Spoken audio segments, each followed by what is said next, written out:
Hey, this is Scott Wankowitz, a storyteller with a camera talking about all the things photographers like you and I are thinking about. In this video, we're going to be talking about some frustrations with the U.S. Copyright Office. I received a letter from the U.S. Copyright Office, and this letter is very frustrating. I've been copyrighting my photographs with the U.S. Copyright Office for many years, and in 2018 they made a change, but the change came into effect after I submitted a ton of work.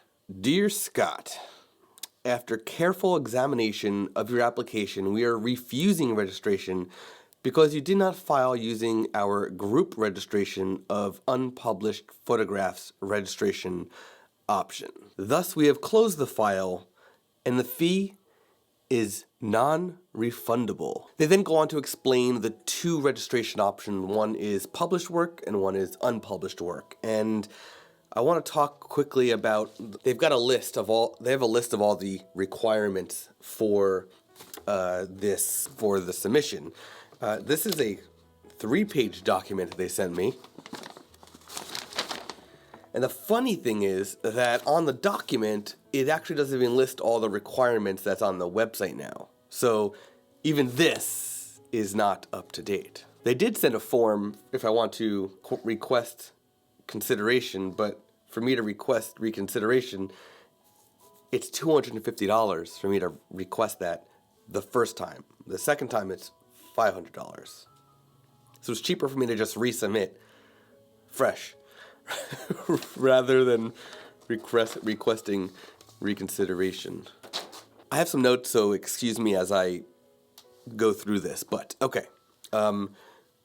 I and many photographers would and have submitted like thousands, let's say 10,000 photographs. I have copyrighted 10,000 photographs from 1 year at once.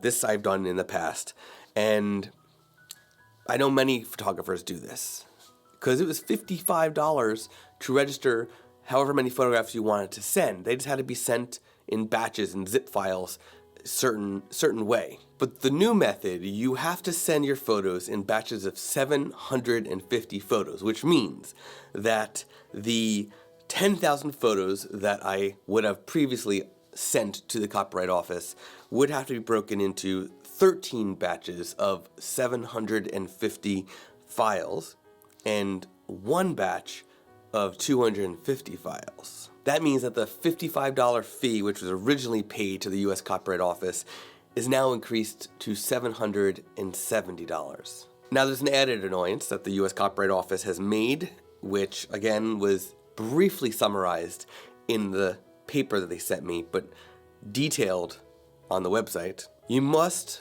fill out this silly spreadsheet and either send it as an Excel file or send it as a PDF. This spreadsheet, I'm going to quote what's on the website here. The applicant must provide a sequential numbered list of containing a title, file name, month and year of publication for each photograph in the group. The Copyright Office has developed a template that may be used to create this list. We strongly encourage you prepare this list before completing the application.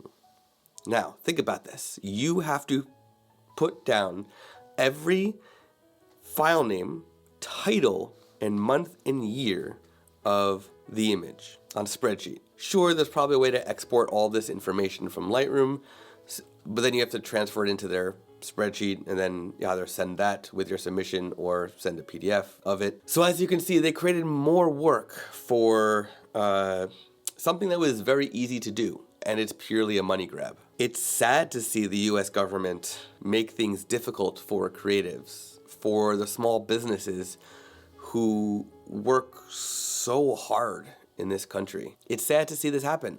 Now, should I say I'm surprised? I'm not surprised. It's just frustrating. It's sad, it's frustrating.